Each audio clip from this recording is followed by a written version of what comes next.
Aquaculture is the farming of fish.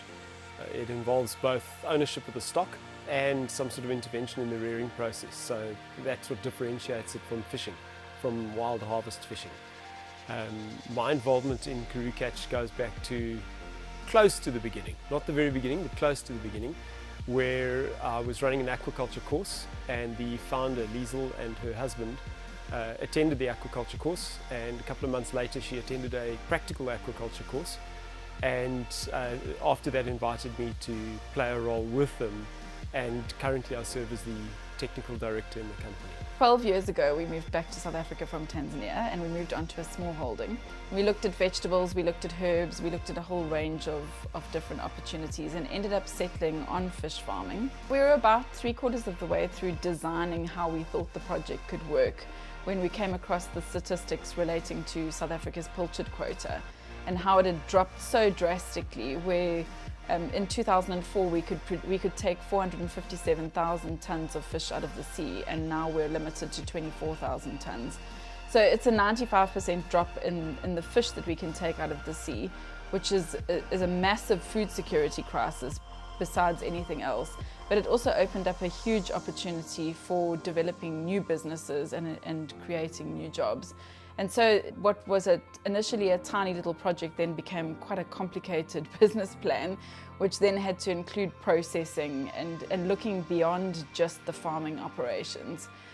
We then identified that a lot of the businesses that had been set up previously failed because they just looked at farming and didn't look beyond the farming. IDC did a survey around about the same time where they said 89% of South Africa eats pilchards or demands pilchards. And so there was this massive gap.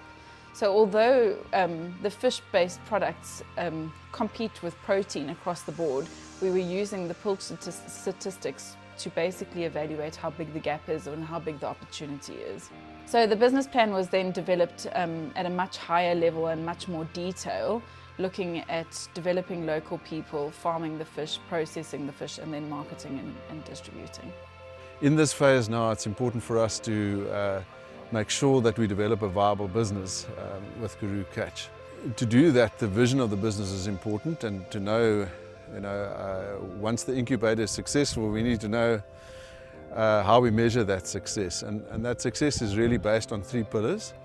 We obviously remain with our social responsibilities in terms of the empowerment of our people and the community. And for us, empowerment is not just about the traditional economic transformation, but also skills transfer, things like self-respect, family values, those sort of things are also important in terms of transforming communities and transforming people's lives. Then I think the other social delivery for us is food security. It's really underestimated the crisis that the world is facing, in particular in terms of sustainable protein. And it's important that this incubator proves that one can viably deliver sustainable protein. And then the third thing I think is important for us is that we can't just do social delivery, we actually have to deliver economically. And the reason for that is just simply that we have to be a sustainable business to continue to deliver those social benefits. So that's the journey, the commercial journey that we've sort of embarked on since November. We've made some good strides there. In the beginning, it's important obviously for us to improve our capacity on the farm, which we've done. And we hope to have about 9 tunnels running in the next sort of 12 to 18 months on the farm. Then if we move to the processing facility, we've broken ground on a large processing facility just a few kilometers away from where we are at the moment. At the moment we're practicing in what we call our interim facility, and we're learning how to produce food with the material that we've got. The 2 important lines for us are human consumption items in processed form, things like sausage and burgers and that sort of thing. And then on the pet food side, we have a very exciting opportunity in developing wet pet food or pet treats, and then also from an industry point of view, contributing raw material to the pet food industry. So very exciting opportunities for us there. In terms of actually marketing and getting our products out to the market, we're taking tentative steps at the moment, going through retailers in our local community. We will venture out shortly into the balance of the Eastern Cape. We're still sort of feeling our way there in terms of how we get those products to market. And then obviously the pet food we'll be doing slightly differently. Our large factory should be online late December, early January. And then we'll ramp up production, and perhaps by March or so we'll be producing or harvesting rather about 100 to 120 tons of fish and producing the equivalent of about 240 tons of product a month. So very exciting for us. At that point we'll probably be employing between 230 and 250 people. I started working at Karoo Catch in March 2011, where we did IET, where it's maths, mathematics, numeracy, and only English level 4. So I completed that, and after that we did an M&M production, which is a level NQF level 1 qualification that you get. And then we did also the aquaculture training, where I trained on how to breed a fish and how to actually raise a fish. So what I'm doing now here is that I'm also a trainer here, where I'm doing the aquaculture training, where I am teaching the people what I have done. So they are doing from the beginning of how to rear a fish until the fish is grown up for processing. I was a stay-at-home mother, so I heard about this opportunity here from our ward councillor. And then I applied for it and I was accepted, and then we started 2011 at the farm, and then it enriched my life, like in really. So I could look after my own children, my mother, and my brothers and sisters, and my sister's children. I could look after them, I could share their lives, and even in the community, I could help the community when they need something, and help them to even apply here for jobs. And this is an ongoing training. It's not when you finish, it's done. No, it's ongoing up till now.